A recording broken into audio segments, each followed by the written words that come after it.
इसमें अनेक विषय हमको दिखाई दे रहे हैं। माइक्रोफोन दिखाई दे रहा है, ये श्रीमद् भागवत हमको दिखाई दे रही है, हमको यजमान दिखाई दे रहे हैं, हमको संगीतज्ञ दिखाई दे रहे हैं, हमको विप्रबंध दिखाई दे रहे हैं, हमको सन्यासी दिखाई दे रहे हैं, हमको ये महिलाएं दिखाई दे रही हैं, हमको पुरुष वर्ग दिखाई दे रहा है, ये लाइटें दिखाई दे रही हैं, पंखे दिखाई दे रहे हैं, पता नहीं क्या क्या दिखाई दे रहा है। तो दिखने वाले विषय तो अलग अलग हैं, किंतु देखने वाला क्यों? देखने वाला अब हम जागृत से स्वप्न में चलते हैं, तो स्वप्न में भी अनेक दृश्य हमारे सामने आते हैं। कभी हम पहाड़ पे चढ़ रहे हैं, कभी आसमान में उड़ रहे हैं, कभी नदी में तैर रहे हैं, कभी नदी में डूब रहे हैं, कभी पेड़ पे चढ़ रहे हैं तो कभी पेड़ से गिर रहे हैं, कभी मित्रों से मिल रहे हैं तो कभी शत्रुओं से नोक-झोंक कर रहे हैं। अनेक प्रकार के स्वप्न दिखाई देते हैं। स्वप्न अलग अलग है, किंतु जिसको स्वप्न दिख रहे हैं वो दो है या एक? अच्छा, अब जिसने इस जागृत अवस्था की वस्तुएं देखी और जो स्वप्न देख रहा है वो दो है या एक है?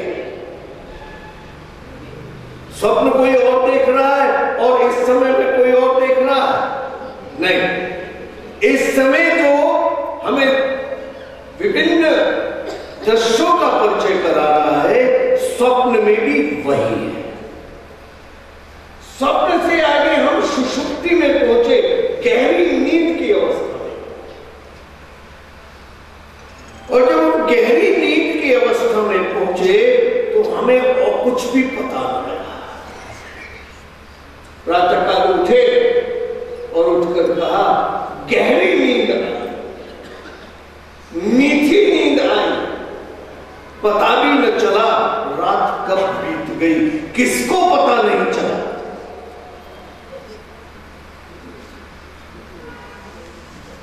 जो स्वप्न अवस्था में स्वप्न देख रहा है और जागृत अवस्था में विश्व को देख रहा है, वही सुषुप्ति में कह रहा है कि मुझे पता भी न चला रात कब बीत गई। तो तीनों अवस्थाओं में जो है वो सत्य है। ये जागृत अवस्था का स्थूल शरीर,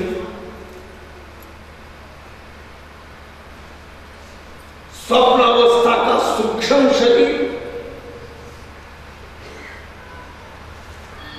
और सुषुप्ति अवस्था का कारण शरीर, ये अलग अलग हो सकते हैं,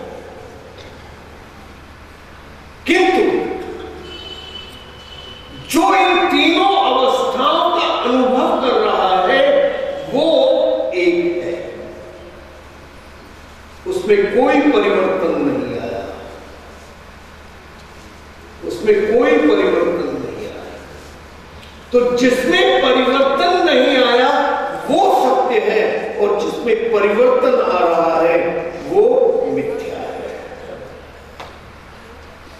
परिवर्तन नहीं है, उसमें कोई परिवर्तन नहीं है, तो इसके अंदर बैठकर जो बोल रहा है उस पर ध्यान देना चाहिए। इस शरीर का क्या है? ये असत्य है। इस असत्य का त्याग करके हम सत्य की ओर चले। यही तो मैं कल कह रहा था, असतो मां सद्गमय।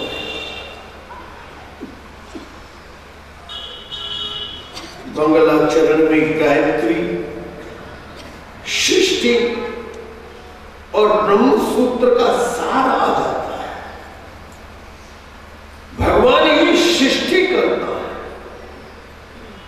यानी सविता पद का अर्थ उपनिषदों में भगवान से सृष्टि का वर्णन है। ब्रह्म सूत्र में जन्माद्यस्य यतः, यह सूत्र है। जन्माद्यस्य। इससे सिद्ध होता है कि वेद, उपनिषद और ब्रह्म सूत्र का जो परम तात्पर्य है वही श्रीमद् भागवत का भी तात्पर्य है। विशेषता यह है कि ब्रह्म सूत्र में जहां अधिकारी विशेष के लिए ब्रह्म ज्ञान का उपदेश है, सबके लिए नहीं। श्रीमद् भागवत में अथाता का प्रयोग किए बिना जन्माद्यस्यता का उल्लेख है। ठीक भी है। भगवान से प्रीति और उनकी सेवा करने का अधिकार का कोई प्रश्न ही नहीं है। सभी अधिकारी हैं इसके लिए। भाई सब प्रेम करो भगवान से। भगवान से प्रेम करने के सभी अधिकारी हैं। ऐसा कोई नहीं है जो भगवान से प्रेम नहीं कर सकता या भगवान की सेवा नहीं कर सकता। सेवा करो। यही कारण है कि श्रीमद् भागवत के प्रारंभ में अथातः का प्रयोग नहीं है। मंगलाचरण में भगवत तत्व का स्वरूप स्पष्ट कर दिया है, जिससे यह दृश्यमान नाना रूपात्मक प्रपंचात्मक जगत का जन्म हुआ, स्थिति हुई और प्रलय होता है, वह सर्ववस्तु ही भगवान है। देखो, बिना सत्य के असत्य रह सकता है क्या? बोलो। असत्य को सत्य का आधार चाहिए। असत्य का अधिष्ठान सत्य है। बिना सत्य के असत्य रह नहीं सकता।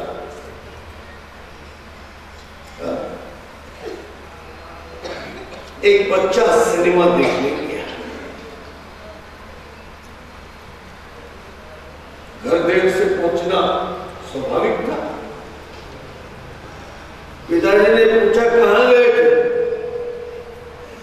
उन्होंने कहा कि कक्षा के बाद मास्टर जी से पढ़ने चला गया था।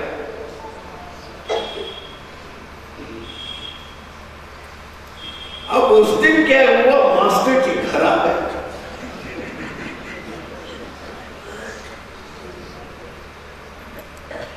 पिताजी ने पूछा क्यों सर, आज ये आपसे पढ़ने आया था? उन्होंने कहा मेरे पास तो आया। पिताजी ने कहा मास्टर जी तो मना कर रहे हैं। उन्होंने कहा इनके पास नहीं, मैं तो अंग्रेजी वालों के पास गया। तुरंत परिवर्तन हो गया। नहीं पर इस असत्य की आवश्यकता क्यों पड़ी? क्योंकि वो सिनेमा देखने गया। सत्य वो था, तो उस सत्य को हमने असत्य से छुपाने की कोशिश की, किंतु आधार तो सत्य ही है।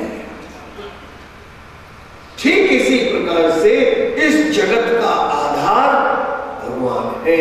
भगवान न होते तो संसार ऐसे हो जाता।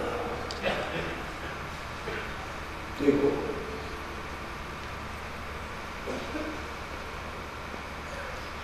कोई व्यक्ति पिता कब बनता है? जब उसके पुत्र या पुत्री हो जाए तभी तो।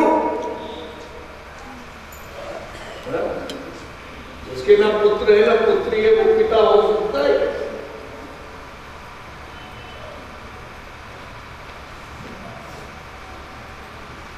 अभी यहां से कुछ लोग कह रहे हैं आप तो पिता हो, तो दीक्षा दिए तभी तो पिता बने।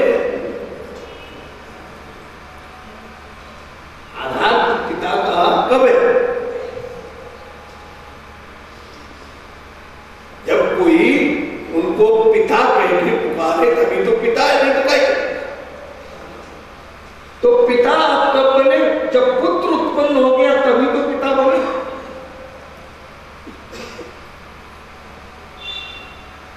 पुत्र न होता, पुत्री न। मैंने कहा भाई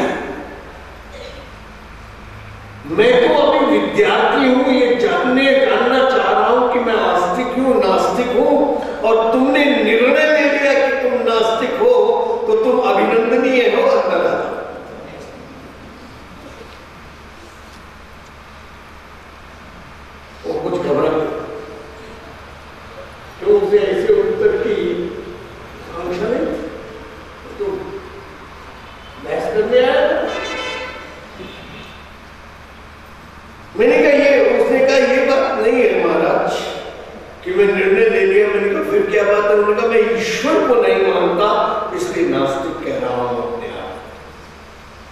मैंने कहा ईश्वर को बिल्कुल नहीं मानते? उन्होंने कहा नहीं।